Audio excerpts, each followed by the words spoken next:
Are some people just genetically destined to be obese? You gotta be so good that they can't ignore you, especially the ones that ain't done shit for you. Yeah, you know exactly what I mean. They stab you in the back and then they ask why you're bleeding. I don't trust words, I trust actions. I don't care what you heard, I'm not slacking. My name is Alan Roberts. This is Everyday Day Fitness. Like, subscribe to notification over there. Show my videos where to click the join button over there. You get exclusive members content, including exclusive members only posts, live videos, live Q&As, live workouts, live roasts sometimes of people's certain videos, workout tutorials, stuff about my daily nutrition, shit we don't show on the channel normally, all for a price of a Dunkin' Donuts cup of coffee. So check that shit out. So I hear it all the time in my line of work, especially with the fat acceptance community hating me, that some people are just destined by their genetics to be obese. You know, I always argue that the obesity rate has soared to the point where that is completely unbelievable unless our genes are changing, like we're all of a sudden mutating, like all of a sudden we're in Marvel Comics.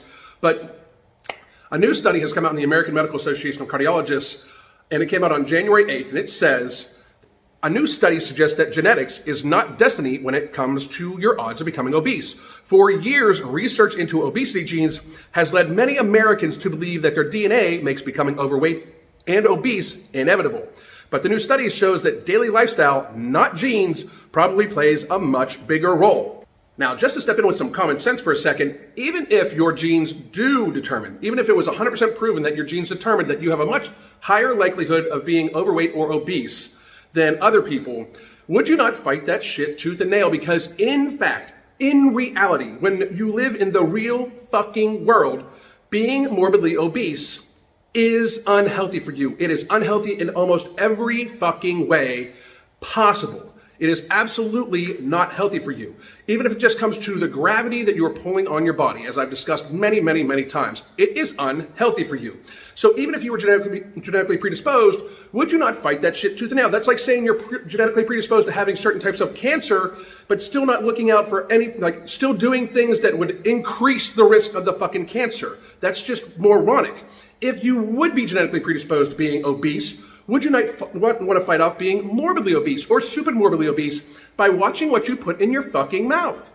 That is so, and getting some activity, it is so commonsensical. It is such a defeatist attitude. There is no way anybody from the fat acceptance community can even possibly come close to convincing me that they actually love themselves when they believe that they are genetically predisposed to being obese, and then they just eat a ton of fucking garbage anyway. You do not love yourself if that's the case. That is like a woman saying that, well, I have PCOS, so I'm just gonna be huge, I'm gonna get big because I just have PCOS, instead of fighting it tooth and nail. Yes, PCOS makes it harder for a woman to lose weight most of the fucking time, but that does not mean you don't fight it. If you have something wrong with you, if your body is genetically predisposed to some sort of, illness, fight that shit. Love yourself enough to fight that shit. The article goes on. The study tracked data from more than 2,500 Americans who were followed for decades, from young adulthood in 1985 to 2010. Researchers used modern technology to construct a genetic risk score for obesity for each patient based on their individual DNA. They also tracked changes in each person's body mass index over time to gauge their levels of weight and fitness. The bottom line, according to lead researcher, Dr. I cannot possibly pronounce that man's name, is that we found fitness is a better predictor than genetics of where your BMI will go over time.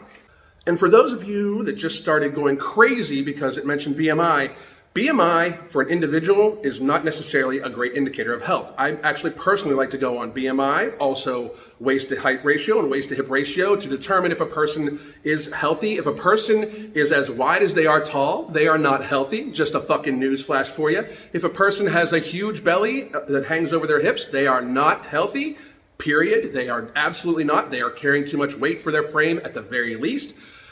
But BMI for a population level study is crazy fucking accurate. It's amazing because what you don't get when people talk about like what doesn't include body mass. First of all, most of the fucking people that talk about muscle mass when they're talking about BMI don't have nearly enough fucking muscle mass to possibly be skewing the fucking test. They don't have nearly enough. It is just a fucking excuse that they fucking use, okay?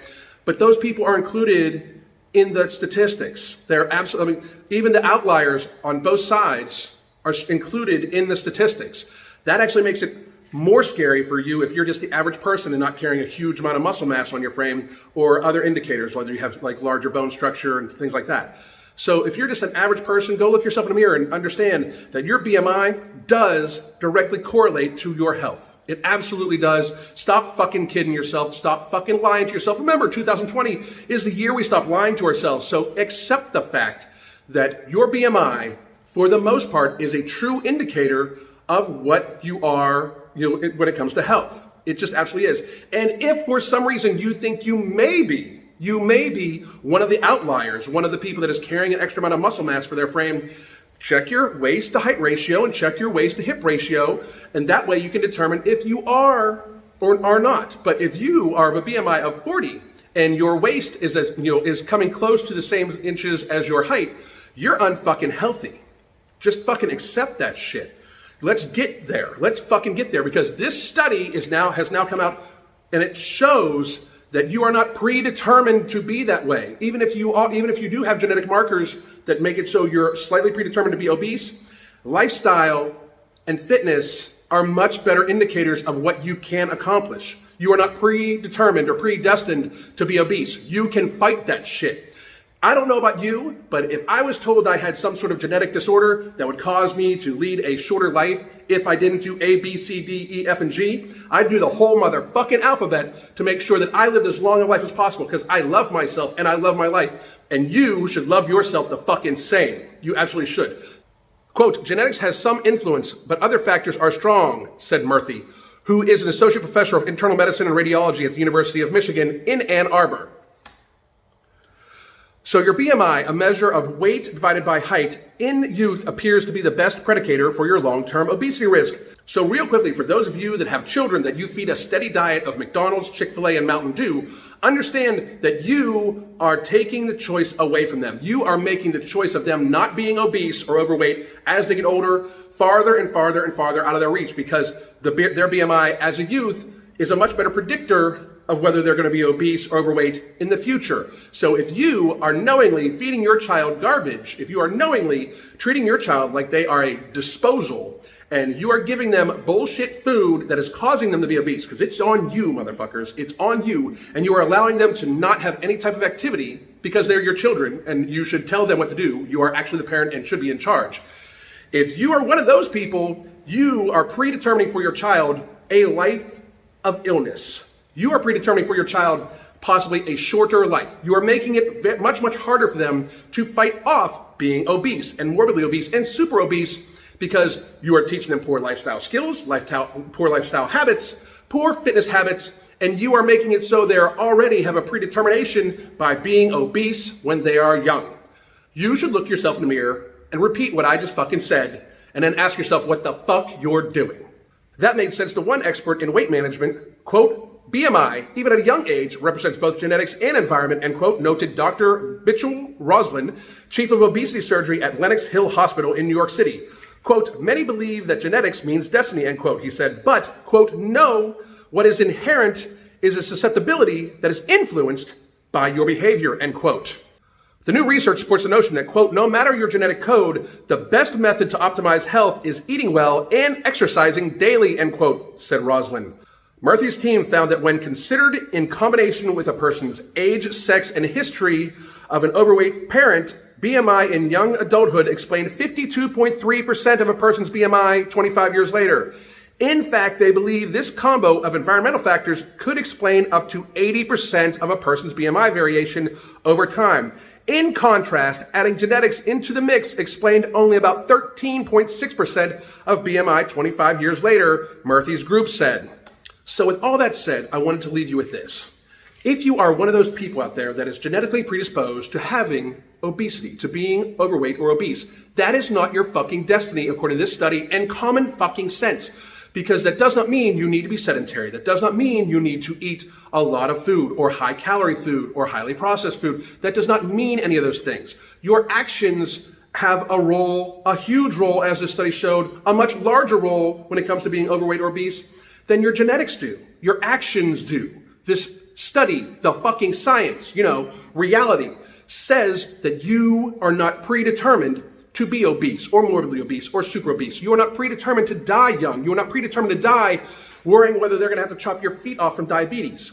That is from your actions. That is from you. That is from what you do to your body. If your body is genetically predisposed to have lung cancer because both your parents had lung cancer, that doesn't mean you should fucking smoke cigarettes, because guess what? You're going to have an endeavor that's going to lead you closer to what your genetic predisposition is. It is a genetic predisposition. It is not you. It is literally not who the fuck you are. Do whatever you can to fight against it. Because if you are predetermined to be obese, and you just say fuck it, and you eat pizza every day or McDonald's every day and drink fucking Coca-Cola every day, and you fucking let it happen, you are not just going to be obese. You're going to become morbidly obese, super obese. You're going to have a BMI so high you can't fucking move. Do not fucking accept defeat when it comes to you. It is your fucking life. Make the fucking best of it. And anybody that says they're 400 pounds and leading their best life, as shown by this study, is full of fucking shit. Get your shit together and take control of your fucking life and get yourself to be fucking as healthy as you can. And that's just my 2 cents in the matter. My name is Alan Roberts. You can hit me up on Instagram at Alan Roberts EDF. You can hit me up on Twitter at EveryDayFit. I'm also on Facebook at Everyday Fitness. And I'm on the internet at everydamndayfitness.net. Your life is yours. Do something good with it. God damn.